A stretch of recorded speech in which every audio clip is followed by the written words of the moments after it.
जय हिंद साथियों। अगर आपका आरपीएफ कांस्टेबल का पेपर अभी नहीं हुआ है तो आपके पास एक बहुत अच्छा मौका है। इस क्लास को देखिए और जानिए साथियों कि किस तरीके के सवाल आपसे पूछे गए थे आरपीएफ कांस्टेबल की पिछली शिफ्ट में, और अब जो साथियों शिफ्ट होने वाली हैं उनमें साथियों किस टाइप के सवाल पूछेंगे यह मालूम किया जा चुका है। तो साथियों अगर आपका अभी पेपर नहीं हुआ है तो मैं कहूंगा इन सभी सवालों को घोल कर पी जाइएगा, आपका पेपर बहुत आराम से पास हो जाएगा। तो सबसे पहले साथियों करंट अफेयर होगी, उसके बाद जीके जीएस, उसके बाद रीजनिंग और उसके बाद मैथ। यानी कि पिछली शिफ्टों के आधार पर देखा जा चुका है कि भाई किस टाइप से सवाल पूछे जा रहे हैं, किस लॉजिक पर आधारित, किस माइंड पर, यानी कि एग्जामिनर किस टाइप से सवाल पूछ रहा है, रख रहा है आपके एग्जाम में, यह साथियों मालूम पड़ चुका है।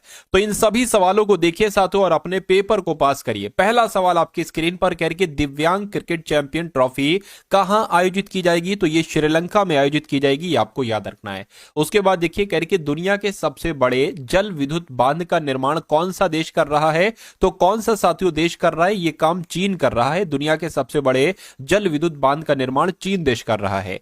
किंग कप इंटरनेशनल ओपन 2024 का आयोजन कहां पर किया जाएगा साथियों, तो कहां पर किया जाएगा, शेंझन में किया जाएगा, यह भी आपको याद रखना है। उसके बाद देखिए अगला सवाल कह रहे कि हीरो फ्यूचर एनर्जीज ने कहां 29 मेगावाट की सौर परियोजना शुरू की है, तो कर्नाटक में शुरू की है साथियों, यह भी आपको याद रखना है। अगला सवाल देखिए राष्ट्रपति द्रौपदी मुर्मू जी ने कितने बच्चों को प्रधानमंत्री राष्ट्रीय बाल पुरस्कार से सम्मानित किया है, तो 17 बच्चों को प्रधानमंत्री राष्ट्रीय बाल पुरस्कार से सम्मानित किया है। उसके बाद देखिए कहां 20वां सुनामी स्मृति मनाया गया है, तो साथियों कहां पर मनाया गया है यह आपसे पूछा जा रहा है, तो पदुचेरी में मनाया गया। कहां पर साथियों, पदुचेरी में मनाया गया है। उसके बाद देखिए कह रही कि गुरु गोविंद सिंह के साहिबजादों के वालिदान और वीरता को किस राज्य के पाठ्यक्रम में शामिल किया जाएगा, तो मध्य प्रदेश के पाठ्यक्रम में शामिल किया जाएगा। अगला सवाल देखिए कह रही कि किस मंत्रालय ने राष्ट्रपर्व वेबसाइट और ऐप लॉन्च किया है, तो आपको ध्यान रखना है साथियों रक्षा मंत्रालय की अगर बात करें तो रक्षा मंत्रालय ने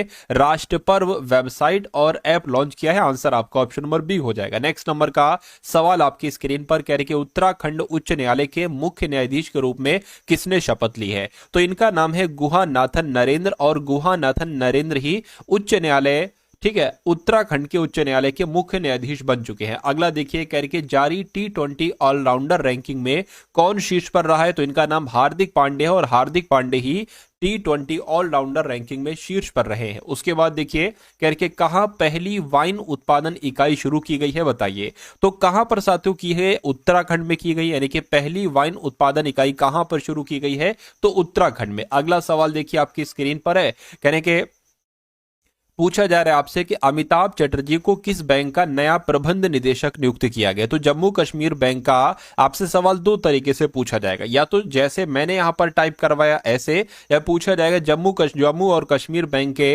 प्रबंध निदेशक कौन बने हैं, तो अमिताभ चटर्जी नाम आपको बता देना है। उसके बाद देखिए कह रहे कि किसे वित्त मंत्रालय में राजस्व सचिव नियुक्त किया गया, तो साथियों अरुणेश चावला इनका नाम है, और अरुणेश चावला को वित्त मंत्रालय में राजस्व सचिव नियुक्त किया गया है। कौन सा देश 2024 में धन प्रेषण का सबसे बड़ा प्राप्तकर्ता बना है, तो अपना देश भारत साथियों इस सवाल का जवाब हो जाएगा, यानी कि 2024 में धन प्रेषण का सबसे बड़ा प्राप्तकर्ता अपना देश भारत ही बना है। उसके बाद देखिए कहा जा रहा है साथियों आपसे, कह रहे कि 38वें राष्ट्रीय खेलों की मशाल रैली कहां से शुरू हुई है, तो साथियों हल्द्वानी से शुरू हुई है। कहां से शुरू हुई है, हल्द्वानी से शुरू हुई है, यह भी आपको याद रखना है। साथियों देखिए जितनी भी चीजें मैं आपको करा रहा हूं, चाहे वो जीके हो, चाहे वो करंट अफेयर हो, या चाहे वो रीजनिंग हो, या चाहे वो मैथ हो, साथियों सब पिछली शिफ्ट पर आधारित है।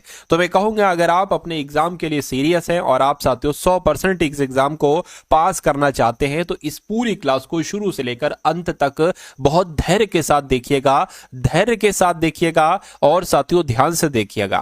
धैर्य और ध्यान के साथ अगर आप साथियों देख लेते हैं तो मैं कहूंगा सिलेक्शन आपका बहुत आराम से हो जाना चाहिए। चलिए अब यहां पर अगर बात करें अटल युवा महाकुंभ और अटल स्वस्थ मेले का उद्घाटन कहां पर हुआ है, तो साथियों यूपी की राजधानी लखनऊ में हुआ है, यह आपको ध्यान रखना है।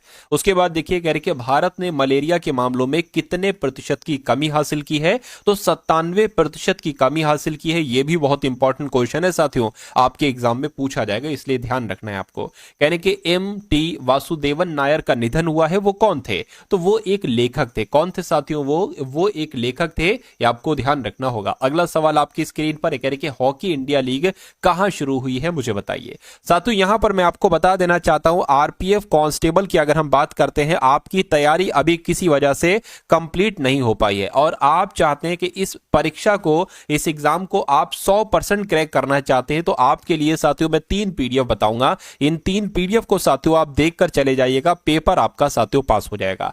पहली पीडीएफ आपको दी जा रही है, देखिए जैसा पेपर आपसे पूछा जा रहा है ना, जैसी शिफ्ट आपसे पूछी जा रही है वैसे आपको 10 पेपर दिए जा रहे हैं साथियों सॉल्यूशन के साथ, ठीक है। इनको पढ़िएगा, यहां से आपका मैक्सिमम कंटेंट फंस जाएगा, ठीक है। उसके अलावा साथियों मैं आपको दूसरी पीडीएफ में दे रहा हूं आरपीएफ कांस्टेबल के प्रीवियस ईयर, क्या जो पिछले पेपर हो चुके हैं ना आरपीएफ कांस्टेबल के, उन पेपर्स का साथियों सॉल्यूशन आपको दिया जा रहा है। इसको आप पढ़िएगा, इसको आप पढ़िएगा। उसके अलावा जीके के 50 सवालों में से 10 सवाल साथियों करंट अफेयर के आपसे पूछे जा रहे हैं। तो इन करंट अफेयर के अगर आप चाहते हैं कि जितने सवाल पूछे जाए सब आपको आते हो, तो इसको देख लेना तीसरी पीडीएफ को। तो मैं कहूंगा इन 3 पीडीएफ को साथियों जरूर ले लीजिएगा। सिर्फ और सिर्फ 45 रुपीज की ये तीनों पीडीएफ आपको दी जा रही हैं।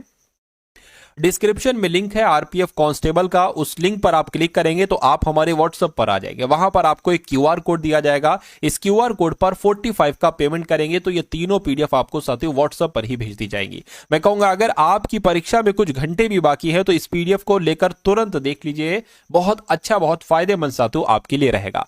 चलिए तो बात करते इस सवाल की, कह रहे कि हॉकी इंडिया लीग ये कहां पर शुरू हुई है? तो ये साथियों कहां पर शुरू हुई है? ये ओडिशा में शुरू है, ये आपको ध्यान रखना है। अगला सवाल देखिए, मनिका जैन को किस देश में भारत का राजदूत नियुक्त किया गया है? तो इनको मालडोवा में साथियों भारत का राजदूत नियुक्त किया गया। किसको? मनिका जैन को। अगला सवाल देखिए, करके एशियन यूथ और जूनियर वेट लिफ्टिंग चैंपियनशिप में मार्टिना देवी बैमाम ने कौन सा पदक जीता है? तो साथियों इन्होंने रजत पदक जीता है। ये अच्छा क्वेश्चन है और इंपॉर्टेंट क्वेश्चन आपके एग्जाम में आएगा। अगला सवाल देखिए, कह रहे कि बाल्ड ईगल को किस देश का राष्ट्रीय पक्षी घोषित किया गया है? तो मैं कहूंगा साथियों यूएसए का राष्ट्रीय पक्षी घोषित किया जा चुका है बाल्ड ईगल को। यह भी साथियों स्टार वाला, ट्रिपल स्टार वाला सवाल है, आप लोग नोट डाउन करेंगे। उसके बाद देखिए, कहा जा रहा है आपसे कि आईसीसी ने किस भारतीय खिलाड़ी पर मैच फीस का 20% जुर्माना लगाया है? तो किसकी बात चल रही है साथियों? विराट कोहली की बात चल रही है, क्योंकि आईसीसी ने विराट कोहली पर मैच फीस का 20% जुर्माना लगाया है। उसके बाद देखिए, कह रहे कि जारी आईसीसी टेस्ट ऑलराउंडर रैंकिंग में कौन टॉप पर रहा है, कौन शीर्ष पर रहा है? तो रविंद्र जडेजा साथियों शीर्ष पर रहे हैं, यह भी आपको मालूम होना चाहिए। अगला देखिए, कह रहे कि जस्टिस जीएस संधावालिया को किस राज्य के हाईकोर्ट का चीफ जस्टिस नियुक्त किया गया है? तो साथियों ये हिमाचल प्रदेश हाईकोर्ट के चीफ जस्टिस नियुक्त किए गए हैं, इनका नाम है संधावालिया, जीएस संधावालिया। उसके बाद देखिए अगला सवाल साथियों आपकी स्क्रीन पर, कहा जा रहा है कि 2025 में महिला कबड्डी विश्व कप की मेजबानी करेगा। कौन सा राज्य मेजबानी करेगा? तो बिहार राज्य महिला कबड्डी विश्व कप की मेजबानी करेगा। उसके बाद देखिए, कहा जा रहा है कि किस अंतरिक्ष एजेंसी के पार्कर सोलर प्रोब ने सूर्य के सबसे करीब पहुंचने का प्रयास किया है? तो मैं कहूंगा साथियों ये अंतरिक्ष एजेंसी एक तरीके की जो पार्कर सोलर है ना, पार्कर सोलर प्रोब ने, ये नासा का है। क्या? नासा अंतरिक्ष एजेंसी का पार्कर सोलर प्रोब है, इसने सूर्य के सबसे करीब पहुंचने का प्रयास किया है। उसके बाद देखिए, कहा जा रहा है आपसे कि किस देश का मालवाहक जहाज विस्फोट के बाद भूमध्य सागर में डूब गया है? तो साथियों ये रूस का है। कहां का है ये रूस का है। रूस का मालवाहक जहाज था और ये विस्फोट के बाद भूमध्य सागर में ही डूब गया था। अगले नंबर का सवाल कह रहे कि कहां पर पहली वाइन उत्पादन इकाई शुरू की गई है? तो ये साथियों उत्तराखंड में शुरू की गई। कहां पर पहली वाइन उत्पादन इकाई शुरू की गई है? उत्तराखंड में शुरू की गई है। और उत्तर प्रदेश में कहां पूर्व प्रधानमंत्री अटल बिहारी वाजपेयी की प्रतिमा का अनावरण किया गया है? तो साथियों यूपी के लखनऊ में पूर्व प्रधानमंत्री अटल बिहारी वाजपेयी की प्रतिमा का अनावरण किया गया है। उसके बाद देखिए, कह के कौन भारत का पहला शून्य अपशिष्ट हवाई अड्डा बना है? ये क्वेश्चन बहुत इंपॉर्टेंट है। तो इंदौर हवाई अड्डा की अगर बात करते हैं साथ, तो इंदौर हवाई अड्डा ही भारत का पहला शून्य अपशिष्ट हवाई अड्डा बना है। उसके बाद देखिए, कहा जा रहा है आपसे कि भारत को हरित अवसंरचना परियोजना के लिए एशियन डेवलपमेंट बैंक से कितने मिलियन डॉलर का ऋण मिला है? तो कितने मिलियन डॉलर का ऋण मिला है? तो 500 मिलियन डॉलर का ऋण मिला है। किसकी तरफ से? एशियन डेवलपमेंट बैंक यानी कि एशियाई विकास बैंक की तरफ से। किसको? भारत को। ठीक है ना, मतलब भारत को हरित अवसंरचना परियोजना के लिए मिला है 500 मिलियन डॉलर का ऋण। उसके बाद देखिए अगला सवाल है, कहा जा रहा है कि प्रधानमंत्री मोदी जी ने कहां केन बेतवा नदी लिंक परियोजना की आधारशिला रखी है? तो मैं कहूंगा साथियों कहां पर रखी है? मध्य प्रदेश में रखी है। नरेंद्र मोदी जी ने मध्य प्रदेश में केन बेतवा नदी लिंक परियोजना की आधारशिला रखी है। उसके बाद देखिए कह रहे कि आई साके वलु इके को किस देश का प्रधानमंत्री चुना गया? तो किस देश का प्रधानमंत्री चुना गया है? ये टोंगा के प्रधानमंत्री बने हैं। जो आई साके वलु इके है ना, ये टोंगा के प्रधानमंत्री बने हैं, ये आपको ध्यान रखना है। उसके बाद देखिए अगला सवाल, कहा जा रहा है कि भोपाल में सीनियर राष्ट्रीय शूटिंग चैंपियनशिप में शाहू तुषार माने से पदक जीता है। यानी कि शाहू तुषार की अगर हम बात करते हैं, शाहू तुषार माने इनका नाम है, इन्होंने कौन सा पदक जीता है? तो इन्होंने स्वर्ण पदक जीता है। क्या? इन्होंने स्वर्ण पदक जीता है। उसके बाद देखिए करके किस देश की कंपनी शेइन ने 4 साल बाद भारतीय बाजार में वापसी की है? तो एक तरीके से बात करिए चीन की कंपनी है। ठीक है, चीन की कंपनी है ये। जारी आईसीसी टेस्ट बॉलर्स रैंकिंग में कौन शीर्ष पर रहा है? तो साथियों कौन शीर्ष पर रहा है? मैं कहूंगा जसप्रीत बुमराह शीर्ष पर रहे हैं आईसीसी टेस्ट बॉलर्स रैंकिंग में। तो जसप्रीत बुमराह साथियों टॉप पर रहे हैं। उसके बाद देखिए कह रहे कि एनएचआरसी के नए अध्यक्ष कौन बने हैं? साथियों ये कुल मिला के आपसे पूछा जा रहा है। साथियों मैं आपसे रिक्वेस्ट करूंगा कि अगर आपने अभी तक इस वीडियो को साथियों लाइक नहीं किया है तो साथियों लाइक कर दीजिए। आप क्या इस वीडियो को साथियों आप लोग लाइक कर दीजिए, और अगर चैनल पर आप लोग नए हैं तो चैनल को भी साथियों आप लोग तुरंत सब्सक्राइब कर दीजिए। ठीक है ना। चलिए, तो यहां पर अगर बात करें साथियों नेशनल ह्यूमन राइट्स कमीशन की अगर बात करते हैं तो इसके अध्यक्ष साथियों कौन बने हैं? ये आपसे कुल मिला के पूछा जा रहा है, बताइए।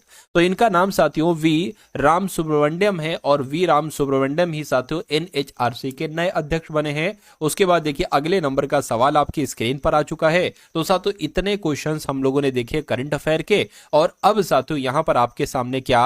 आपके सामने रीजनिंग के सवाल होंगे, रीजनिंग के सवाल होंगे, और साथियों मैथ के सवाल आप लोग देखिएगा। ठीक है, और इसी में बीच में हम लोग जीके जीएस के सवाल भी जरूर देखेंगे। तो अब आप ये देखिए कि आखिर किस प्रकार के पिछली शिफ्ट में सवाल पूछे गए थे और आगामी शिफ्ट में साथियों कौन कौन से सवाल पूछे जा सकते हैं।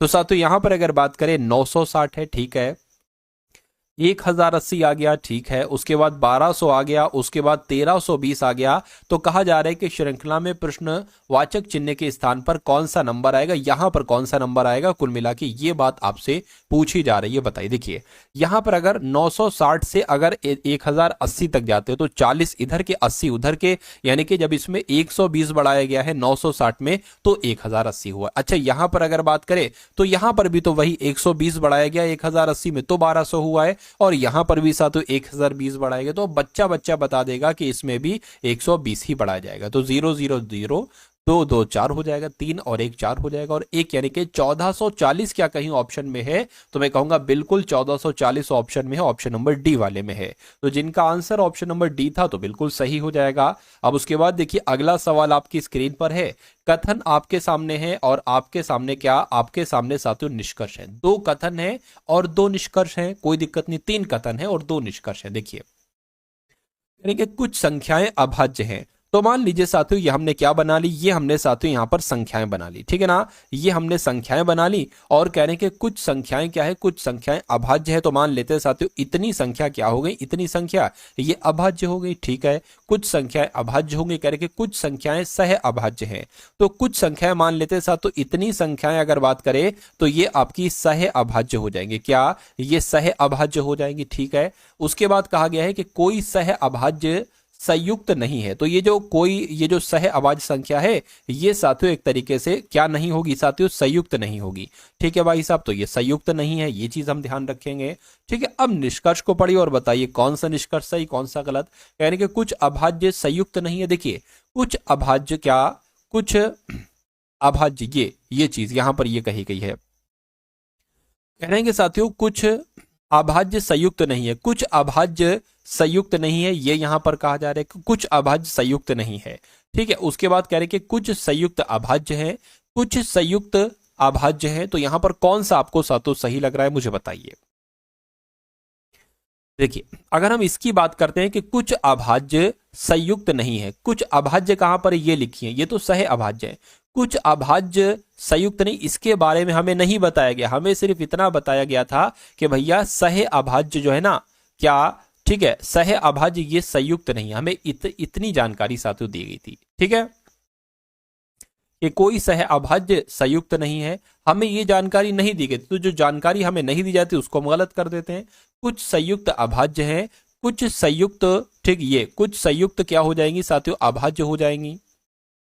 और दूसरे में लिखा हुआ है कि कुछ संयुक्त अभाज्य, तो कुछ संयुक्त साथियों अभाज्य, इसके बारे में भी हमें कोई जानकारी, तो ये भी गलत हो जाएगा। तो ऐसा कहां पर लिखा हुआ है साथियों, ठीक है, निष्कर्ष एक और दोनों अनुसरण करता है, एक और दो दोनों अनुसरण नहीं करते, ये आपका साथियों सही जवाब हो जाएगा। उसके बाद देखिए अगला सवाल आपकी स्क्रीन पर कह रहे हैं कि विकल्पों में से बताना है कि कौन सा सबसे भिन्न है, यानी कि आपको इन चारों ऑप्शन को देखना है और बताना है साथियों कौन सा सबसे, ठीक है, क्या लिखा है, दिए गए विकल्पों में से वह विकल्प जो याद करें जो दूसरों से भिन्न है। ठीक है, चलिए कोई दिक्कत नहीं। देखिए ये भी सम संख्या, ये भी सम संख्या, ये भी सम संख्या, ये भी सम संख्या, ऐसा भी नहीं हो सकता है कि जोड़ समान हो तीन का, ऐसा भी नजर से पहचान लिया मैंने। अगर बात करें सब दो से कट रहे हैं, तीन से अगर बात करें तो तीन से साथियों यहां पर, या चार से अगर कट करें, देखिए ये भी चार से, ये चार से कट जाएगा, ये चार से नहीं कटेगा, ये भी चार से कट जाएगा, ये भी चार से कट जाएगा, ठीक है ना, और ये भी चार से कट जाएगा, ये भी कट जाएगा, लेकिन ये चार से नहीं कटेगा, नहीं कटेगा तो ये सबसे अलग हो जाएगा और यही हमारा और आपका सही जवाब हो जाएगा। उसके बाद देखिए अगले नंबर का साथियों सवाल आपकी स्क्रीन पर है। कहा आपसे ये जा रहा है कि एक विशेष कूट भाषा में MARKWEED को DEHZNUAM लिखा जाता है, तो GOLDMAZE को क्या लिखा जा सकता है, ये आपसे कुल मिला के पूछा जा रहा है। अच्छा यहां पर अगर थोड़ा सा ध्यान देना हम, आप देखो, देखिए मैंने दो चीजें देखी, जैसे कि MA यहां पर ये लिखा हुआ है और अंत में AM लिखा हुआ है, MA और AM, यहां पर अंत में ED लिखा हुआ है, तो शुरू में साथियों DE लिखा हुआ है, तो कुल मिला के हम कितना कर सकते हैं, देखिए सबसे पहले हम ये बना लेते हैं, ठीक, उसके बाद हम यहां पर सवाल शुरू करें। देखिए GO लिखा है तो यहां पर क्या हो जाएगा, OG हो जाएगा, तो OG एक तो यहां पर है, यहां पर है, यहां पर है, यहां पर ZE लिखा हुआ है ना, यहां पर साथियों ZE लिखा है तो यहां पर E और Z हो जाएगा, क्या EZ कहां पर है, EZ एक तो यहां पर भी है, यहां पर ये नहीं है, EZ यहां पर है, यानी कि A हो सकता है या आंसर D हो सकता है। अब दूसरी चीज देखिए ये R है, तो ये R से यहां पर H हुआ है क्या, अगर बात करते हैं साथियों यहां पर R से क्या हो गया है, एक तरीके से अगर बात करें तो R से H हुआ है, R से H बनाएं, ठीक है, या एक काम आप ये भी कर सकते हैं, देखिए अगर हम यहां से E से बनाएं, E से क्या हो गया है, E से साथियों ये H हो गया है, तो E से H हुआ है, कितना बड़ा है, 3 बड़ा है। W की अगर बात करें, W से Z हुआ है, यहां पर 3 बड़ा है। K से अगर साथियों N हुआ है तो 3 बड़ा है, यानी कि 3 3 3 बढ़ रहा है इसमें, ठीक है ना, समझ में आया साथियों। चलिए तो साथियों अब हम यहां पर क्या कर सकते हैं, जैसे कि इस वाले से अगर हम बनाएंगे तो इधर आएगा, यानी कि L में अगर हम साथियों 3 बढ़ा देंगे तो हमारा O मिल जाएगा, O यहां आ जाएगा। D में अगर साथियों 3 बढ़ा देंगे तो कितना आपका आ जाएगा, D में अगर साथियों यहां पर 3 बढ़ा देंगे तो कितना आ जाएगा, G आ जाएगा। तो ऐसे करके कहां पर लिखा हुआ है, थोड़ा सा और करिए, M में अगर 3 बढ़ा देंगे तो साथियों यहां पर P आ जाएगा, A में 3 बढ़ा देंगे D आ जाएगा। तो कुल मिला के EZDPGOG कहां पर लिखा हुआ है, ऑप्शन नंबर D में लिखा हुआ है। तो जिनका भी आंसर मेरे आंसर से पहले आ चुका था उन सभी का आंसर सही है, और जिनका मेरे बाद आया उनका भी आंसर सही है। उसके बाद देखिए कह रहे कि स्तनपायी, शाकाहारी और बाघ का आपको आरेख बताना है, बताइए। देखिए मान लेते हैं साथियों ये क्या हो गए, ये आपके स्तनपायी हो गए, ठीक है ना, ये क्या हो गए, ये आपके स्तनपायी हो गए। तो जितने भी साथियों बाघ हैं वो सारे के सारे साथियों क्या है, वो सारे के सारे स्तनपायी हैं, ठीक है ना। लेकिन शाकाहारी की अगर हम बात करते हैं तो ये ऐसे करके साथियों कुछ बनेगा शाकाहारी। तो ऐसा कहां पर आरेख बना हुआ है, यहां पर नहीं, यहां पर नहीं, यहां पर भी नहीं और यहां पर भी नहीं। तो मैं कहूंगा अगर एग्जाम में ऐसा आरेख आता है तो इसको आप लगाएंगे, इनमें से किसी को आप नहीं लगाएंगे, ठीक है। तो ये चीज मेरी आप लोग थोड़ा सा ध्यान रखिएगा। चलिए उसके बाद देखिए अगला सवाल आपकी स्क्रीन पर है, कथन है साथियों और निष्कर्ष, यानी कि कथन और पूर्व अनुमान वाला सवाल आपकी स्क्रीन पर आ चुका है। यहां पर साथियों कहा जा रहा है आपसे कि कथन में लिखा हुआ एक सिनेमा हॉल ने सप्ताहांत के दौरान अपने दर्शकों को व्यस्त रखने के लिए कुछ वीडियो गेम रखे हैं। ठीक है, तो ये कथन है। और पूर्व अनुमान क्या है? पूर्व अनुमान है साथियों पहला वाला। ठीक, ये पहला हो जाएगा, ये दूसरा हो जाएगा। करके लोगों को वीडियो गेम खेलना पसंद है। तो लोगों को वीडियो गेम खेलना पसंद है, तभी तो साथियों सिनेमा हॉल ने ऐसा किया है, दर्शकों को व्यस्त रखने के लिए कुछ वीडियो गेम रखे हैं। तो ये तो बिल्कुल सही हो जाएगा पूर्वानुमान, ये पूर्वानुमान है।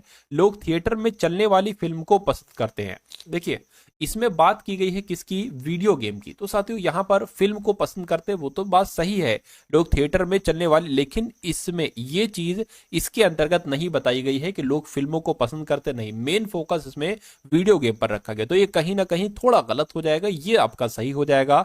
तो केवल पूर्व अनुमान एक अंतर्निहित करता है, अंतर्निहित करता है, तो ये आपका ऑप्शन नंबर बी में लिखा हुआ है। उसके बाद देखिए साथियों, अगले नंबर का सवाल आपकी स्क्रीन पर आ चुका है।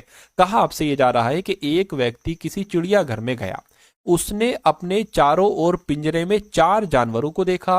उसके सामने एक बंदर है, उस व्यक्ति के पीछे एक बाघ है, शेर और हाथी उसके बाएं और दाईं ओर है। अगर व्यक्ति का मुंह सूर्य उदय की दिशा में है तो बाघ के संदर्भ में शेर किस दिशा में होगा? देखिए, यहां पर एक बात बताई जा रही है कि व्यक्ति का मुंह अगर सूर्य उदय की तरफ है तो मान लेते हैं साथियों ये वो व्यक्ति हो जाएगा। और इसका मुंह किस तरफ है साथियों? इधर। सूर्य उदय किधर होता है? सूर्य उदय पूर्व दिशा में होता है, तो ये आपका क्या हो जाएगा साथियों? ये आपका सूर्य हो जाएगा। ठीक है, सूर्य की तरफ इसका जो है वो मुंह है। ठीक है भाई। उसके बाद साथियों क्या कहा जा रहा है आपसे?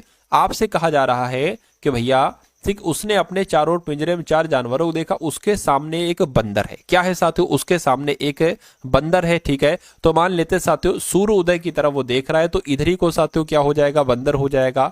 उसके बाद कहा जा रहा है कि उसके पीछे बाघ है, यानी कि इस तरफ साथियों उस क्या हो जाएगा? बाघ हो जाएगा। यानी कि शेर और हाथी, यानी कि बाईं ओर उसके क्या है? शेर है, तो इधर साथियों उसके शेर हो जाएगा और इधर उसके क्या हो जाएगा? हाथी हो जाएगा। इधर हाथी हो जाएगा। कहेंगे व्यक्ति का मुंह सूर्योदय की तरफ है, बिल्कुल सही। कहेंगे तो बाघ के संदर्भ में शेर किस दिशा में है? ठीक है, मतलब बाघ के संदर्भ में साथियों शेर किस दिशा में है? तो बाघ के संदर्भ में शेर किस दिशा में है, ये आपसे कुल मिला के पूछा जा रहा है, बताइए। तो शेर इस दिशा में, और ये दिशा क्या कहलाई जाती है? ये दिशा साथियों आपकी उत्तर और पूर्व कहलाई जाती है। तो उत्तर और पूर्व कहां पर लिखा हुआ है? ऑप्शन नंबर ए में लिखा हुआ है। तो ये आपका जो होगा वो राइट आंसर हो जाएगा। समझ में आया? अच्छा लगा सवाल? ऐसा सवाल साथियों आपसे पूछा जा रहा है। अब उसके बाद देखिए अगला सवाल, कथन आपके सामने है और पूर्व अनुमान आपके सामने। देखिए, यानी कि स्वस्थ जीवन के लिए हमारे तेल का प्रयोग करें। एक टीवी विज्ञापन में यह कहा जा रहा है कि स्वस्थ जीवन अगर आपको चाहिए है तो हमारे तेल का प्रयोग करें। पूर्व अनुमान में क्या कहा जा रहा है साथियों? पूर्व अनुमान में कहा जा रहा है दूसरे सभी तेल उत्पादों का परिणाम अस्वस्थकर जीवन है। ऐसा थोड़ी ना है कि वो बेकार हैं, मतलब स्वस्थ के खिलाफ हैं, अस्वस्थकर जीवन बनाएंगे वो आपका, ये तो गलत हो जाएगा। ये तो अपने तेल की वो तारीफ कर रहे हैं। ठीक है, दूसरे में कहा जा रहा है हर आदमी एक स्वस्थ जीवन चाहता है। देखिए, हर आदमी एक स्वस्थ जीवन चाहता है, इसीलिए तो साथियों वो तेल का प्रचार कर रहे हैं कि भाई ये तेल आपका जीवन अच्छा बनाएगा। तो ये तो अंतर्निहित है पूर्व अनुमान, लेकिन पहला वाला अंतर्निहित नहीं है। तो मैं कहूंगा केवल पूर्व अनुमान 2 अंतर्निहित है, ऐसा आपका ऑप्शन नंबर सी में लिखा हुआ है। तो ये आपका आंसर होगा। चलिए भाई, उसके बाद देखिए अगला सवाल आपकी स्क्रीन पर है। कहने के जैसे बी एफ से यहाँ पर जे एन बनाया गया है, उसी प्रकार डी एच से साथियों यहाँ पर क्या क्या बनाया जा सकता है, ये आपको कुल मिला के बताना है। चलिए देखिए, बी की अगर बात करें, यहां पर अगर हम बात करते हैं साथियों बी और एफ, ठीक है, और जे ऑन, यहीं पर बता देता हूं। देखिए, बी होता है साथियों 2 पर और जे होता है 10 पर, यानी कि 8 बढ़ाया गया है। एफ होता है 6 पर, एन होता है 14 पर, यहां पर भी 8 बढ़ाएगा, तो इसमें भी 8 बढ़ाएंगे। 8 बढ़ाएंगे तो 12 पर एल आता है। एच होता है 8 पर बढ़ाएंगे तो साथियों पी आ जाएगा। तो एलपी कहां पर लिखा हुआ है? एलपी आपका ऑप्शन नंबर डी में लिखा हुआ है। तो ये क्या होगा? ये आपका बिल्कुल सही जवाब हो जाएगा। प्रश्न में लिखा हुआ है साथियों 6 लोग हैं। कितने लोग हैं यहाँ पर? 6 लोग हैं। 6 कौन कौन लोग हैं? S T U V W x, एक वृत्ताकार टेबल के चारों तरफ बैठे हैं। तो ये लोग जो है ना साथियों वृत्ताकार टेबल के चारों तरफ बैठे हैं। तो ये हम थोड़ा बनाने की कोशिश करते हैं कि भैया कितने लोग हैं? 6 लोग हैं। 1 2 3 4 5 और 1 6, 6 लोग बैठा दिए। उसके बाद साथियों क्या कहा जा रहा है? देखिए जरा, कह रहे हैं कि उनका मुंह आंतरिक दिशा में, उनका मुंह साथियों आंतरिक दिशा में, ठीक है। अब कहा जा रहा है कि टी के संदर्भ में डब्ल्यू की स्थिति क्या है? ये सवाल आपसे पूछा जा रहा है कि टी के संदर्भ में डब्ल्यू की स्थिति क्या है, लेकिन 2 आपको यहां पर दिए गए हैं। 2 ठीक है, पहला वाला आपको दिया गया है, दूसरा वाला आपको दिया गया, इन दोनों के आधार पर आपको बताना है कि टी के संदर्भ में डब्ल्यू की स्थिति क्या है। तो पहले में कहा जा रहा है कि टी जो है ना ये एक्स के दाईं ओर बिल्कुल बगल में है। तो एक्स मान लीजिए कहां पर बना है, कहीं पर भी आप बना लो, मान लीजिए एक्स यहां पर बना लिया। तो कहा क्या जा रहा है साथियों, एक्स के दाएं बिल्कुल बगल में कौन बैठा है, टी बैठा है, यानी कि यहां पर टी हो जाएगा, यानी कि और के बगल में है क्या साथियों, ये क्या लिखा हुआ है, लिखा हुआ है साथियों, ठीक है, टी जो है ना ये एक्स के दाएं बिल्कुल बगल में है और वी के बगल में है, ठीक है ना, वी के बगल में, यहां पर साथियों वी होगा और ठीक है वी आ जाएगा, वी के बगल में है। तो कुल मिला के अगर बात करते हैं साथियों, टी से बात चल रही है, टी जो है ये एक्स के दाएं बगल में है लेकिन वी के बगल में है, यानी कि टी जो है ना ये वी के बगल में, ठीक है। तो पहली वाली हो गई कंप्लीट। अब दूसरी वाली देखिए, यानी कि यू और डब्ल्यू दोनों ही वी के बगल में, वी के बिल्कुल बगल में नहीं है, यानी कि U और W, ना U और W साथियों यहां हो सकता है, ना U W यहां नहीं हो सकता है। U W इसमें से साथियों हो सकता है, या हो सकता है U यहां हो, या हो सकता है W यहां हो, या हो सकता है W यहां हो, या हो सकता है U यहां हो। तो सवाल दोनों का हमने इस्तेमाल कर लिया। क्या अब हम इस सवाल का जवाब देने को तैयार हैं, कह रहे कि W की स्थिति क्या है टी के संदर्भ में, नहीं बता सकते। टी के संदर्भ में डब्ल्यू क्या पता यहां है, क्या पता यहां है। तो सवाल का जवाब क्या होगा, केवल कथन एक के तथ्य ही प्रश्न का उत्तर देने के लिए पर्याप्त है, नहीं साथियों, कथन एक और कथन दो के तथ्य मिलाकर प्रश्न का उत्तर देने के लिए पर्याप्त नहीं है। तो ये आपका जो होगा, ये आपका साथियों सही जवाब हो जाएगा। उसके बाद देखिए अगला सवाल कह रहे कि एक है 1 से 42, 42 से 85, 85 से 132 और उसके बाद साथियों यहाँ पर कौन सा नंबर आएगा, ये कुल मिला के आपसे पूछा जा रहा है। तो 1 से 42 हो गया, 42 से 85 हो गया, 85 से 132 हो गया, और यहां पर कौन सा नंबर आएगा, और फिर यहां पर साथियों 243 है। तो कुल मिला के आपको साथियों बताना है क्या आपका यहां पर नंबर्स आ जाएगा। देखिए अगर हम यहां से 1 से 42 पर जाएं तो मैं कहूंगा यहां पर 41 बढ़ाया गया है। अगर हम साथियों 42 से 85 पर जाए, क्या अगर हम 1 से 42 पर तो 41 बढ़ाया गया, अगर हम 42 से 85 पर जाए तो 5 में से 3 घटेगा, 5 में से 2 घटेगा 3, 8 में से 4 तो 4, यानी कि 42 में 43 प्लस किया गया तो 85 आया है। 85 से 132 कैसे आया है, तो 12 से अगर 5 घटाओगे तो 7 आ जाएगा, और 12 से अगर 8 घटाओगे तो 4 आ जाएगा, यानी कि 41, 43, 47। अब जाहिर सी बात है कितना कितना बढ़ रहा है, देखिए यहां पर 2 बढ़ाया गया, यहां पर साथियों एक तरीके से 4 बढ़ाया गया है, ठीक है, 44, 45, 46, 47, 4 बढ़ाया, तो यहां पर साथियों 6 बढ़ाया जाएगा, यानी कि 47 और कितना हो जाएगा साथियों ये आपका साथियों 53 हो जाएगा। तो मैं कहूंगा 132 में 53 आपको बढ़ाना है तो 5 आ जाएगा, और ये साथियों कितना 13, 14, 15, 16, 17, 18, यानी कि 185 यहां पर आएगा। तो अगर 185 ऑप्शन में है, बिल्कुल साथियों ऑप्शन में ऑप्शन नंबर बी वाले में है, जिनका आंसर बी था, तो बिल्कुल करेक्ट था। अगला सवाल आपकी स्क्रीन पर है, कह रहे कि निम्नलिखित में से कौन सा चित्र इन शब्दों के संबंध को दर्शाता है, कवि, राजनेता और साथियों अभियंता, बताइए। तो मान लेते हैं साथियों ये क्या हो गए, ये कवि हो गए। अब कुछ कवि हो सकता हो साथियों क्या हो, राजनेता हो, बिल्कुल हो सकता है, कुछ कवि आपके राजनेता हो सकते हैं। और अभियंता की अगर बात करें, कुछ अभियंता कवि भी हो सकते हैं और कुछ अभियंता राजनेता भी हो सकते हैं, तो ये अभियंता हो गए। तो कुल मिला के ऐसा कहां पर चित्र आपको दिख रहा है, आरेख आपको दिख रहा है, ऐसा तो कहीं पर नहीं। अच्छा यहां पर सी पर दिख रहा है, तो ये क्या होगा साथियों, ये आपका राइट आंसर हो जाएगा। अब उसके बाद देखिए साथियों अगला सवाल है कि निम्नलिखित में से शब्दों को क्रमबद्ध करें, यानी कि शब्दकोश में उनके क्रम के अनुसार साथियों शब्दों को क्रमबद्ध आपको करना है। आपको बताने कि डिक्शनरी में इन वर्ड्स में से साथियों सबसे पहले कौन सा वर्ड्स आता है। तो देखिए SEA यहां पर लिखा हुआ है, SEA यहां पर भी SEA, और यहां पर SEA, और यहां पर भी SEA। अब आपको देखना है साथियों, क्या देखना है कि M सबसे पहले आता है, ठीक है, या S पहले आता है तो M आता है, T भी नहीं आता M आता है, S भी नहीं आता M आता है, R भी नहीं आता, तो ये सबसे पहले आएगा, 5 नंबर सबसे पहले आ जाएगा।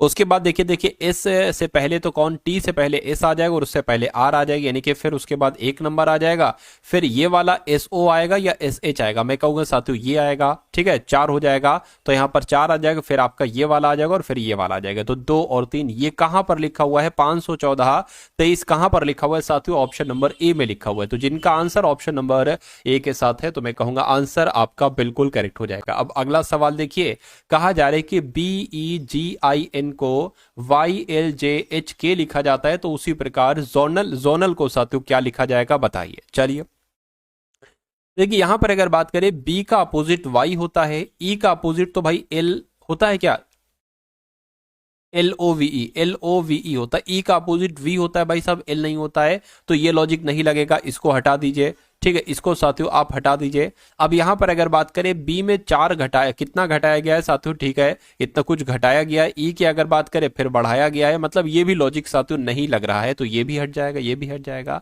अच्छा, अब यहां पर अगर साथियों हम लोग बात करें कि थोड़ा सा अंत में ले जाए, देखिए यहां से यहां पर अगर गए, यानी कि बी से के पर गए तो कितना बढ़ाया साथियों, 9 बढ़ाया गया है। और ई से एच पे अगर बात करें तो साथियों फिर 3 बढ़ाया गया है। जी 7 पर होता है, जे 10 पर होता है, फिर 3 बढ़ाया गया है। आई 9 पर होता है, एल 12 होता है, फिर 3 बढ़ाया गया है। और एन से साथियों जो वाई हुआ है, एन से वाई हुआ है, यहां पर साथियों 11 बढ़ाया गया है। तो क्या अगर यहां पर ये लॉजिक लगा है, एक बार यही लॉजिक यहां पर देखिए लगा करके, यही चीज है, देखिए जरा। ठीक है, अब पहले में 11 बढ़ाया गया था, तो अगर यहां पर देखिए 5 लेटर हैं तो 1 2 3 4 5, अगर इसमें साथियों आप 9 बढ़ाओगे, क्या इसमें अगर आप साथियों कितने बढ़ा दोगे, 9 बढ़ा दोगे तो कितना आ जाना चाहिए साथियों, आई आ जाएगा, यहां पर आई आ जाएगा। अब अगर बात करें ओ होता है 15 पर, 15 में साथियों आपको क्या 3 बढ़ाना है, तो 18 आर आ जाएगा, बिल्कुल आ जाएगा। इन में अगर आप साथियों 3 बढ़ाओगे तो 14 15 16 17, यानी कि 17 बोले तो यहां पर क्यू आ जाएगा। और फिर यहां से 3 बढ़ाओगे ए में तो यहां पर डी आ जाएगा। और अब इसमें पता है कितना, इसमें 11 बढ़ेगा, तो एल 12 पर होता है साथियों, एल 12 पर होता है, 11 बढ़ाओगे तो कितना हो जाएगा, 23 हो जाएगा। तो कुल मिला के अगर बात करते 23 नंबर पर डब्ल्यू आता है, तो ये कहां पर लिखा हुआ है साथियों कि WDQRI, ऐसा ऑप्शन नंबर बी में लिखा हुआ है, तो यही आपका सही जवाब हो जाएगा। चलिए उसके बाद देखिए अगला सवाल है, कह रहे कि एक कार बनाने वाली कंपनी में इंजन संयोजन विभाग पेंटिंग विभाग के उत्तर दिशा में है। ठीक है, जांच विभाग उत्पादन विभाग के पूर्व में है, और पेंटिंग विभाग के पश्चिम में है, और पेंटिंग उत्पादन और जांच विभाग एक ही पंक्ति में। देखिए इस टाइप का सवाल आपसे पूछा जाएगा, इसलिए थोड़ा सा ध्यान से देखिए इस सवाल को। क्या कहा जा रहा है कि एक कार बनाने वाली कंपनी में इंजन संयोजन विभाग जो है ना, इंजन संयोजन विभाग जो है ना, ये पेंटिंग विभाग के उत्तर में। तो मान लीजिए साथियों क्या पेंटिंग विभाग आपका ये हो गया, थोड़ा सा ध्यान से देखेंगे तो सवाल समझ में आएगा। पेंटिंग विभाग आपका ये हो गया, और पेंटिंग विभाग के उत्तर में है साथियों क्या, इंजन संयोजन का विभाग। ठीक है, इंजन संयोजन का विभाग इसके उत्तर में हो गया। ठीक है, उसके बाद क्या लिखा हुआ है, कह रहे कि जांच विभाग जो है ना, ये उत्पादन विभाग के पूर्व में है, लेकिन पेंटिंग विभाग के पश्चिम में। तो पेंटिंग विभाग के पश्चिम में क्या है साथियों, पेंटिंग विभाग के पश्चिम में जांच विभाग है, तो यहां पर साथियों जांच विभाग आ जाएगा। ठीक है, कोई दिक्कत नहीं है। यानी कि जांच विभाग जो है ना, ये उत्पादन विभाग के पूर्व में है, तो उत्पादन विभाग कहां पर होगा साथियों, उत्पादन विभाग यहां पर ही तो हो जाएगा। उत्पादन विभाग के पूर्व में हो जाएगी जांच विभाग, और पेंटिंग विभाग के पूर्व में हो जाएगी जांच विभाग। उसके बाद कह रहे कि पेंटिंग उत्पादन और जांच विभाग एक ही पंक्ति में है, तो पेंटिंग ठीक है, उत्पादन विभाग ठीक है, जांच विभाग एक ही पंक्ति में, बिल्कुल साथियों एक ही पंक्ति में ही है। यानी कि इंजन संयोजन, ये इंजन संयोजन विभाग के संदर्भ में जांच विभाग किस दिशा में, तो जांच विभाग साथियों इस दिशा में, और ये दिशा आपकी क्या कहलाई जाती है साथियों, दक्षिण पश्चिम कहलाई जाती है। तो दक्षिण पश्चिम आपका बिल्कुल करेक्ट आंसर हो जाएगा। था कुछ सवाल में, कुछ नहीं था। अब उसके बाद देखिए अगला सवाल आपकी स्क्रीन पर है, कहा जा रहा है कि रॉबिन विबिन का पुत्र है। तो साथियों विबिन की अगर बात करें, मान लीजिए विबिन हम यहां पर बनाते हैं, और विबिन का पुत्र कौन हो जाएगा साथियों, रॉबिन हो जाएगा, यानी कि रॉबिन ये पुत्र हो गया इनका। ठीक है, उसके बाद कह रहे हैं कि राशेल रॉबिन की बेटी है, यानी कि रॉबिन की बेटी कौन है साथियों, रॉबिन की बेटी की अगर बात करें तो राशेल जो है ना, ये रॉबिन की बेटी है। ठीक है, युवा राशेल की माँ है। राशेल की अगर बात करें, राशेल की माँ कौन है साथियों, राशेल की माँ युवा है, यानी कि मैं कहूंगा ये रॉबिन की पत्नी है। ठीक है, ये रॉबिन की पत्नी है, मतलब राशेल जो है ये रॉबिन और युवा का बच्चा है, पुत्री है। कहने के राशेल का भाई डोनल है, तो राशेल की अगर बात करें, राशेल का एक भाई भी है साथियों, क्या राशेल का एक भाई भी है, डोनाल्ड है। ठीक है, उसके बाद कहने के डोनल का विपिन से क्या संबंध, यानी कि विपिन क्या कहेगा डोनल्ड को, तो बेटे का कहीं ना कहीं बेटा है, तो बेटे का बेटा क्या कहलाया जाता है, पोता कहलाया जाता है। पोता कौन से ऑप्शन में है, ऑप्शन नंबर बी वाले में। चलिए भाई उसके बाद देखिए अगला सवाल। साथियों वीडियो अगर आपने लाइक नहीं की तो रिक्वेस्ट है आपसे कि वीडियो को लाइक कर दीजिए, और बता दीजिए सवाल का जवाब क्या होगा। कह रहे कि CLAIM को LCBMI लिखा जाता है, तो आपको बताने के CABLE को क्या लिखा जा सकता है साथियों, बताइए। अब देखिए यहां पर अगर बात करें, मुझे ऐसा लग रहा है कि यहां पर CL लिखा हुआ है, और यहां पर LC लिखा हुआ है, यहां पर IM लिखा हुआ है, यहां पर MI लिखा हुआ है, और यहां पर जो है वो एक बढ़ा दिया गया, यानी कि B आ गया है। तो यहां पर CA लिखा हुआ है, क्या आ जाएगा, AC आ जाएगा। यहाँ पर बी है तो यहाँ पर एक बढ़ जाएगा, सी हो जाएगा, यहाँ पर एल ई लिखा है तो यहाँ पर ई एल हो जाएगा। देखिए ये कौन से ऑप्शन में लिखा हुआ है, तो A double C E L तो ऑप्शन नंबर बी में लिखा हुआ है। तो इस प्रकार जिनका भी आंसर ऑप्शन नंबर बी हो जाएगा, मैं कहूंगा आंसर आपका बिल्कुल करेक्ट है भाई, बहुत बढ़िया, वेरी गुड क्लास। चलिए भाई अब उसके बाद देखिए अगला सवाल आपकी स्क्रीन पर है। कहने के पांच लोग साथियों एक यात्रा पर जा रहे हैं, उनके नाम क्या हैं? जोएल हैं, प्रीति हैं, वेंकी हैं, शान, रूपेश हैं। ये पांच लोग हैं, यात्रा पर जा रहे हैं ये लोग। एक सभी का संबंध एक ही परिवार से है। जोएल प्रीति की मां है, तो जितना जितना आपसे कहा जाए वो आप कर लीजिए साथियों। तो प्रीति की अगर बात करते हैं साथियों, प्रीति की मां की अगर बात करें, प्रीति की मां कौन है साथियों? जोएल है। तो प्रीति की मां की अगर बात करें जोएल हो गई, ठीक है। जो रूपेश की पत्नी है, यानी कि जो प्रीति है ना, ये रूपेश की पत्नी है, तो साथियों ये रूपेश की क्या हो जाएगी? रूपेश की पत्नी हो जाएगी। प्रीति जो है ना, ये रूपेश की पत्नी हो जाएगी। शान जोएल का भाई है। जोएल की अगर बात करें, भाई कौन है इसका? जोएल का भाई है साथियों शान। और कह रहे हैं कि वेंकी जोएल का पति है। जोएल का पति कौन है साथियों? वेंकी जो है ना, ये जोएल का पति हो जाएगा। तो ये दोनों पति पत्नी, ये इनकी पुत्री, ये फिर ये दोनों पति पत्नी, और जोएल का भाई शान। तो सवाल में पूछा जा रहा है कि प्रीति का शान से क्या संबंध है, यानी कि शान क्या कहेगा प्रीति को? तो भैया शान क्या कहेगा प्रीति को? देखिए बहन की बेटी हुई है, तो बहन की बेटी को क्या कहा जाता है? भांजी कहा जाता है। भांजी कहा जाता है। तो आंसर जिनका भी ऑप्शन नंबर सी के साथ है, मैं कहूंगा आंसर आपका बिल्कुल करेक्ट है।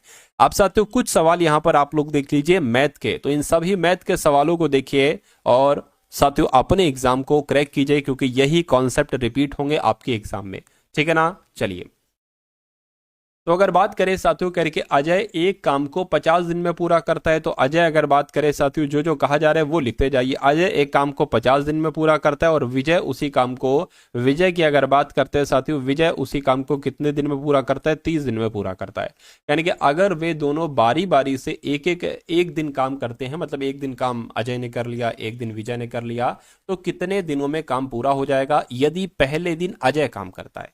अब देखिए सबसे पहले हमें यहां पर एक ऐसा नंबर लिखना होगा जो 5 से भी, 50 से भी कट जाए, 30 से भी कट जाए, ठीक है। वो कौन सा नंबर होगा? वो 150 नंबर होगा। कितनी बार में कटेगा? 50 तियां और 30 पंजे 150। कहने का मतलब यह है कि विजय एक दिन में 5 काम करता है, तो अजय एक दिन में साथियों 3 काम करता है, ठीक है। तो दोनों एक दिन में कितना काम करेंगे? 8। यहां पर कहा गया है कि अगर बारी बारी से दोनों काम करें, पहले काम देखिए टोटल काम कितना है, टोटल काम की अगर बात करते हैं, टोटल काम आपका साथियों कितना हो जाएगा? टोटल काम आपका हो जाएगा यहां पर 150।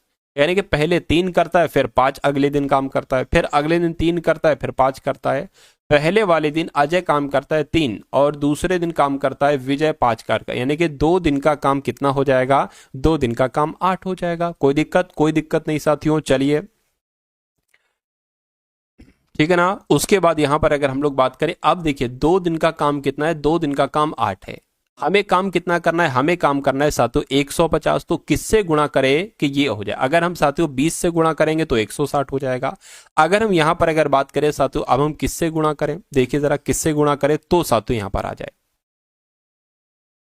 19 से करें साथियों गुणा। 19 से एक बार अगर हम यहां पर गुणा करते हैं तो 19 गुणा 8 अगर बात करें तो 152 हो जाएगा। अगर 18 से गुणा करें, देखिए जरा, अगर 8 की गुणा 18 से करें तो 144 आ जाएगा। यानी कि 20 से नहीं 18 की गुणा, ठीक है, 18 से करेंगे तो 150 आ जाएगा। कहने का मतलब साथियों ये है कि इसकी भी हमें गुणा किससे करना चाहिए? 18 से ही करना चाहिए। तो 18 दूना 34, ठीक है, सॉरी 18 तिया कितना हो जाएगा? 36 हो जाएगा। यानी कि कहने का मतलब यह है कि 36 दिन में कितना काम हुआ है? 36 दिन में साथियों 144 काम हुआ है। काम कितना करना है? काम करना है साथियों आपको यहाँ पर 150। तो आपकी अगर यहाँ पर साथियों बात करते हैं ना हम लोग, देखिए अगर यहां पर बात करते हैं, देखिए अब 36 दिन में 144 काम हुआ है, तो 37 दिन में जो काम हो जाएगा वो कितना हो जाएगा? अब ये काम करेगा, 3 काम कर लिया, तो 144 से 144 प्लस 103 45 46 47, यानी कि 147 काम हो चुका है। 147 काम हो चुका है 37 दिन में। तो कहीं ना कहीं 150 काम साथियों 47 दिन कुछ दिन में हो पाएगा। तो मैं कहूंगा 47 दिन सिर्फ और सिर्फ ऑप्शन नंबर सी वाले में है। तो ये क्या होगा? यही तो आपका राइट आंसर हो जाएगा। उसके बाद देखिए अगला सवाल साथियों आपकी स्क्रीन पर कह रहे कि 5 मजदूर दिन में 12 घंटे काम करते हुए एक कार 30 दिन में पूरा कर सकते हैं।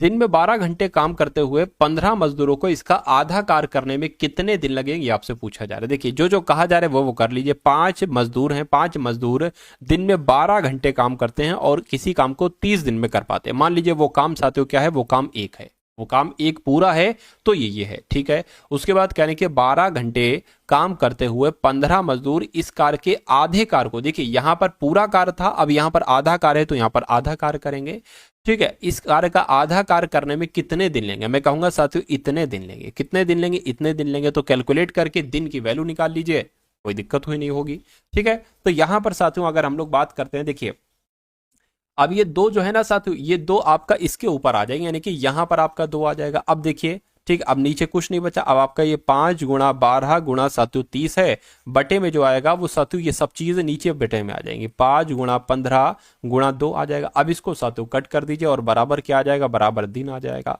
15 से कट 15 कम 15, 15 दूना 30, 2 से 2 कैंसिल हो जाएगा, 12 से 12 कैंसिल हो जाएगा। यानी कि दिन कितने निकल कर आते हैं साथियों, दिन 5 निकल कर आते हैं। तो 5 दिन आपका यहाँ पर बिल्कुल सही जवाब हो जाएगा, ठीक है ना। 1850 और 2050 के बीच कितने अधिवर्ष हैं, ये आपसे पूछा जाए। अगर मैं आपसे कहूं साथियों 1850 और 2050 के बीच कितने वर्ष हैं, तो साथियों 199 वर्ष हैं, 200 नहीं 199, ठीक, क्योंकि 1850 और 2050 के बीच बोला इसने, ठीक है। तो 100 और इसको अधिवर्ष निकालने के लिए 4 से भाग करते हैं, तो 4 चौक 16 हो जाएगा, 3 जाएगा, 4 नियम आपका 36 हो जाएगा। तो लगभग लगभग 49 अधिवर्ष निकलेंगे। कितने, 49 अधिवर्ष निकलेंगे। तो 49 कहां पर लिखा हुआ है, ऑप्शन नंबर बी में लिखा हुआ है। उसके बाद देखिए अगला सवाल आपकी स्क्रीन पर कह के रोहन एक काम को 16 दिनों में करता है, रोहित से दोगुनी कार्य क्षमता है। रोहन से दोगुनी कार्य क्षमता है रखता है, रोहित कितने दिनों में काम पूरा करेगा, बताइए। तो कुल मिला के अगर बात करें, यहां पर 2 लोग हैं। कितने लोग हैं साथियों, यहां पर 2 लोग हैं। एक तो साथियों कौन है, रोहन है, एक रोहन है, और दूसरा कौन है साथियों, दूसरा रोहित है। यहां पर एक बात कही गई है कि रोहित जो है ना, रोहित ये रोहन से, ठीक है, 2 गुनी कार्य क्षमता रखता है। तो अगर क्षमता की अगर हम बात करें, तो अगर ये 2 कार्य करता है तो ये 1 कार्य करेगा, इसका मतलब यही होगा, ठीक है। तो कुल मिला के अगर बात करें, और ये दोनों मिलकर काम 16 दिन में निपटा पाते हैं। देखिए अब अगर रोहन 1 काम कर रहा है एक दिन में, रोहित 2 काम कर रहा है, तो कुल मिला के अगर ये दोनों लोग करते हैं तो 3 काम कर पाएंगे। और यहां पर कहा गया है कि अगर दोनों लोग काम करते हैं, रोहन एक काम को 16 दिन में पूरा करता है, ठीक है, रोहन एक काम को 16 दिन में पूरा करता है, ठीक है। तो दोनों कितने काम करते हैं साथियों, दोनों आपके 3 काम करते हैं, एक काम करिए। देखिए यहां पर अगर बात करें, क्षमता का उल्टा होता है साथियों समय, यानी कि समय निकल आएगा। अगर रोहन एक दिन में 1 काम कर रहा है, रोहित एक दिन में 2 काम कर रहा है, अगर समय का अनुपात निकाले तो जस्ट उल्टा हो जाएगा, 2:1, यानी कि रोहन अगर ठीक है, रोहन की अगर बात करें, रोहन जितना काम 2 दिन में करता है, रोहित उतना काम 1 दिन में कर लेता है। यहां पर कहा गया है कि रोहन कोई काम 16 दिन में करता है, यहां पर कहा जा रहा है रोहन कोई काम 2 दिन में करता है। तो मैं कहूंगा साथियों 8 से गुणा की गई है। अब रोहन जब कोई काम साथियों 16 दिन में करता है, तो यहां पर भी 8 से गुणा करेंगे, तो रोहित उसी काम को 8 दिन में पूरा करेगा। तो सवाल में यही पूछा जा रहा है आपसे कि रोहित कितने दिन में वो काम पूरा करेगा, तो 8 दिन में वो काम पूरा करेगा। 8 कौन से ऑप्शन में, ऑप्शन नंबर सी वाले में है, ठीक है। उसके बाद देखिए अगला सवाल आपकी स्क्रीन पर कह रहे, जहां ब्याज सालाना रूप से संयोजित किया जाता है 10 प्रतिवर्ष चक्रवृद्धि ब्याज दर से, क्या, जहां ब्याज सालाना रूप से संयोजित किया जाता है 10 प्रतिवर्ष चक्रवृद्धि ब्याज की दर पर, ठीक है, दिए गए रुपए की राशि 2 वर्षों में 1331 रुपए हो जाती है। तो यहां पर साथियों क्या क्या आपको दे रखा है, यहां पर आपको मिश्रधन दे रखा है 1331 रुपए, यहां पर आपको साथियों समय दे रखा है 2 वर्ष, यहां पर आपको दर दे रखी है साथियों 10%, यहां पर आपसे राशि पूछी जा रही है, यानी कि पी का मान पूछा जा रहा है। तो वही वाला सूत्र लगा दीजिए, ए बराबर पी 1+r/100 की पावर टी। तो ए कितना है साथियों 1331 है, बराबर पी हो जाएगा 1+r कितना है साथियों 10/100 है, और टी कितना हो जाएगा, 2 0 0 कैंसिल होगा, 10 से कम 10, 10 और 11/10 और 11/10 यहाँ पर आ गया, गुणा पी बराबर कितना आ गया साथियों 1331 आ गया। अब देखिए इन 2 जीरो की इससे गुणा हो जाएगी, तो ये 1331 डबल 0 आ जाएगा, नीचे आपका 11 गुणा 11 आ जाएगा, बराबर आपका पी आ जाएगा। इसको कैलकुलेट करिए, आंसर आपका आपके सामने है। देखिए इसको कैलकुलेट करें तो 11 कम 11, 2 जाएगा 23 हो जाएगा, ठीक है, 11 दूना 22, फिर यहाँ पर 1 जाएगा, 11 एकम 11, 0 आ जाएगा। इससे कट करोगे तो 11 एकम 11 यानी कि 1100 आ जाएगा। पी कितना आ जाएगा साथियों, 1100 आ जाएगा। 1100 कौन से ऑप्शन में है, ऑप्शन नंबर बी वाले में। भाई बहुत बढ़िया, वेरी गुड क्लास। तो ये कैसी लगी साथियों आपको ये क्लास, एक बार कमेंट सेक्शन में आप लोग जरूर बताइएगा।